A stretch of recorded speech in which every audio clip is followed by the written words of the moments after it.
ଆଜ୍ଞା ଦେଖନ୍ତୁ 20 ତାରିଖ ଦିନ 75,000 ଶିକ୍ଷକ ଏବଂ ଶିକ୍ଷୟିତ୍ରୀ ଓଟିଇଟି ପରୀକ୍ଷା ଦେବାର ଥିଲା, କିନ୍ତୁ 19 ତାରିଖ ରାତି ଅଧରେ ବୋର୍ଡ କର୍ତ୍ତୃପକ୍ଷ ଧାଡ଼ିକିଆ ନୋଟିସଟି ଜାରି କରିଦେଲେ ଯେ ପରୀକ୍ଷା ବାତିଲ ହେଲା। ଯାହାଫଳରେ 20 ତାରିଖ ଦିନ ବହୁ ଶିକ୍ଷକ ଶିକ୍ଷୟିତ୍ରୀ ଆସି ପରୀକ୍ଷା କେନ୍ଦ୍ରରୁ ମଧ୍ୟ ଫେରିଲେ, କିନ୍ତୁ ପରୀକ୍ଷା କାହିଁକି ବାତିଲ ହେଲା, କେଉଁ କାରଣ ପାଇଁ ବାତିଲ ହେଲା ତାହା ଆଜି ପର୍ଯ୍ୟନ୍ତ ବୋର୍ଡ କର୍ତ୍ତୃପକ୍ଷ ସ୍ପଷ୍ଟ କରୁନାହାନ୍ତି। ଦ୍ୱିତୀୟତ ହେଉଛି ଆମେ ଜାଣିଲୁ ଏ 2-3 ଦିନ ତଳେ 19 ତାରିଖ ପରେ 4-5 ଜଣ କର୍ମଚାରୀ ତଳିଆ କର୍ମଚାରୀଙ୍କୁ ବୋର୍ଡ କର୍ତ୍ତୃପକ୍ଷ ସେଇ ବୋର୍ଡ ଭିତରେ ବଦଳି କରିଛନ୍ତି এই ତ୍ରୁଟିପୂର୍ଣ୍ଣ କାର୍ଯ୍ୟ ପାଇଁ। କିନ୍ତୁ ପ୍ରକୃତରେ ଏ ବୋର୍ଡ ପରୀକ୍ଷା ଏ ଯେଉଁ ଓଟିଇଟି ପରୀକ୍ଷା ହେଉଥିଲା ତାର ପୁରା ମୂଳ ଦାୟିତ୍ୱ ହେଉଛି ବୋର୍ଡ ପ୍ରେସିଡେଣ୍ଟ, ସେକ୍ରେଟାରୀ ଏବଂ ଭାଇସ୍ ପ୍ରେସିଡେଣ୍ଟ କଣ୍ଟ୍ରୋଲରଙ୍କ। ଆଉ ଆପଣ ଜାଣି ଆଶ୍ଚର୍ଯ୍ୟ ହେବେ ସେଠି ଯେ ଅବିକା ପ୍ରେସିଡେଣ୍ଟ ଅଛନ୍ତି ଶ୍ରୀକାନ୍ତ ତରେଇ, ସିଏ ବୋଧେ 7-8 ବର୍ଷରୁ ଉର୍ଦ୍ଧ୍ୱ ହେଲାଣି ସେଇ ବୋର୍ଡ ଭିତରେ ହିଁ କାମ କରୁଛନ୍ତି, ବିଭିନ୍ନ ପଦପଦବୀରେ କାମ କରୁଛନ୍ତି। କେତେବେଳେ ସେକ୍ରେଟାରୀ ହେଇଯାଉଛନ୍ତି, କେତେବେଳେ କଣ୍ଟ୍ରୋଲର ହେଇଯାଉଛନ୍ତି, କେତେବେଳେ ପ୍ରେସିଡେଣ୍ଟ ହେଇଯାଉଛନ୍ତି। ଆଉ ଜଣେ ଅଛନ୍ତି ନିହାର ରଞ୍ଜନ ମହାନ୍ତି, ସିଏ ବୋଧେ 15 ବର୍ଷରୁ ଉର୍ଦ୍ଧ୍ୱ ହେବ ବୋର୍ଡରେ କାମ କରୁଛନ୍ତି, କେତେବେଳେ ସେକ୍ରେଟାରୀ ହେଉଛନ୍ତି, କେତେବେଳେ ଭାଇସ୍ ପ୍ରେସିଡେଣ୍ଟ ହେଉଛନ୍ତି, କେତେବେଳେ କଣ୍ଟ୍ରୋଲର ହେଇଯାଉଛନ୍ତି।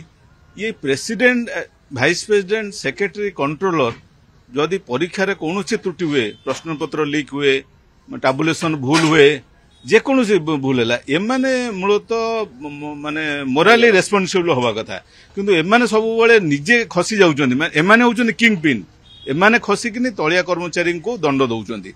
ଆଉ ଆପଣଙ୍କର ଓଡ଼ିଶା ସରକାରଙ୍କର ଜେନେରାଲ ଆଡମିନିଷ୍ଟ୍ରେସନ ବିଭାଗର ଗୋଟେ ବଦଳି ନୀତି ଅଛି। ସେଇଟା 6 ବର୍ଷରେ ଗୋଟେ ଲୋକ ଗୋଟେ ଜାଗାରେ ସ୍ଥାନରେ ରହିପାରିବେ ନାହିଁ। କୌଣସି ଅଫିସରେ କୌଣସି ଅଫିସର ବା କର୍ମଚାରୀ 6 ବର୍ଷରୁ ଉର୍ଦ୍ଧ୍ୱ ରହିବା କଥା ନୁହେଁ।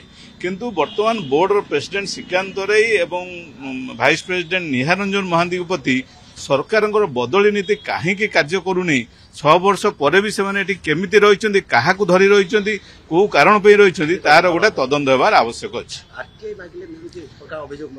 ଆଜ୍ଞା ସୂଚନା ଅଧିକାର ବଳରେ ବୋର୍ଡର ଯାହା ଆରଟିଆଇ ମଗା ହେଇଛି, ଆପଣଙ୍କର ବିଗତ ବୋଧେ 10 କି 15 ବର୍ଷ ଭିତରେ ମାଟ୍ରିକ ପରୀକ୍ଷା ଟାବୁଲେସନ ବାବଦରେ 15 କୋଟି ଟଙ୍କାରୁ ଉର୍ଦ୍ଧ୍ୱ ଟଙ୍କା ଖର୍ଚ୍ଚ କରାଯାଇଛି।